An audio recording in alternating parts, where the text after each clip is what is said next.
Olá, chegamos agora ao quinto vídeo do mini curso de introdução ao GRASP. Nesse quinto vídeo nós vamos falar sobre alta coesão, que é o quarto dos padrões principais do GRASP. Na aula anterior eu deixei essa seguinte questão: quem deveria ser responsável por salvar uma instância de venda num banco de dados?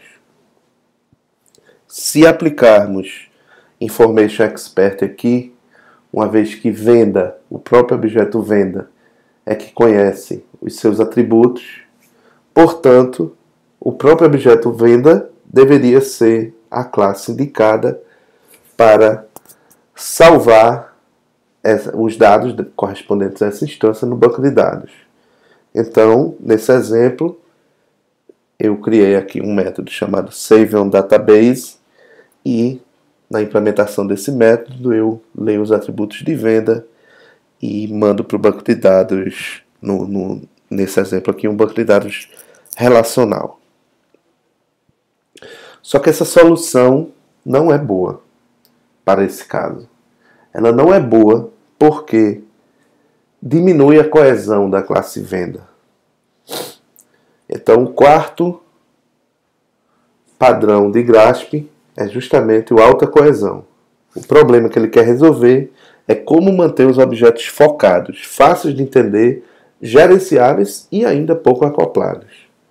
A solução é atribuir a responsabilidade de forma a manter a coesão funcional alta. Vamos entender um pouco mais o que é coesão. Coesão é a medida de quão forte estão relacionadas as responsabilidades de um elemento.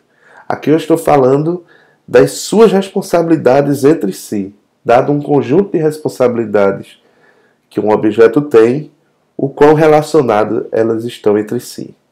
Por exemplo, no caso de venda, uma das responsabilidades seria, vamos lembrar que vimos na aula passada, é realizar o pagamento ou adicionar um item de venda. Essas responsabilidades não estão alinhadas, não estão relacionadas com a atividade de salvar ou de interagir com o banco de dados, sendo, portanto, uma função, uma responsabilidade que diminui o grau de coesão dessa classe.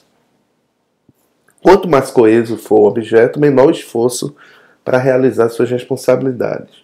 Um outro exemplo que podemos dar é o MVC. O MVC é considerado uma boa prática justamente porque dentro de cada categoria do controller, do view e do model, cada elemento desse, ele possui uma responsabilidade bem definida e coesa.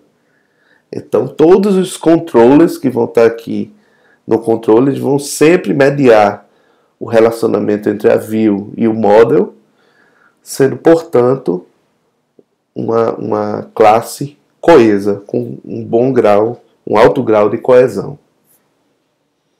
Da mesma forma que o model, que só vai ter a responsabilidade de alterar o estado interno de seus objetos, e bem como a view, que também vai ter só a responsabilidade de exibir a view e capturar os eventos realizados por um usuário.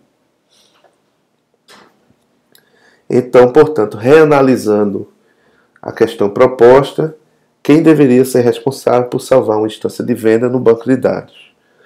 Uma possível melhor solução aqui é a criação de uma outra classe, que no caso eu chamei aqui de VendaDB, que vai ter as responsabilidades de fazer toda a interação relacionada ao objeto de venda com o banco de dados. De tal forma que VendaDB vai ser coeso, porque é esperado que todos os seus métodos sejam métodos de interação com o banco de dados, deixando a classe venda também coesa, sem ter essa parte técnica de lidar com o banco de dados. Os benefícios da alta coesão é que aumenta a clareza do projeto, promove um maior grau de manutenibilidade e geralmente promove um menor acoplamento. Cuidado, geralmente, nem sempre. Então, por isso, e reforçando que toda vez que você tiver uma solução a dar, descobrir como você vai atribuir a responsabilidade, o ideal é que você analise utilizando todos os padrões para descobrir qual vai ser a melhor solução naquele caso específico. Além disso, também aumenta o potencial de reuso. Bom, chegamos ao fim de mais essa etapa e vamos deixar aqui o exercício a ser resolvido antes de ver o próximo vídeo. Quem deve responder a um evento de sistema? Um evento de sistema são eventos gerados por atores externos ao sistema, como, por exemplo, um usuário clicando em um botão dentro do sistema. Então vamos pegar esse exemplo aqui. Eu tenho um caixa que está recebendo os produtos, ele está montando um objeto venda, e uma das opções que ele tem lá é entrar um novo item, adicionar um item àquela venda. Então, na hora que ele digita aqui o identificador do item, bota a quantidade e aperta o botão de entrar um novo item, esse evento vai ter que ser respondido por alguma classe. A responsabilidade de atender essa operação vai estar na responsabilidade de alguma classe. Qual será essa classe? Pois bem, tentem resolver, pensem sobre esse problema, tentem resolver antes de partir para o 6º e último vídeo dessa série. Até mais.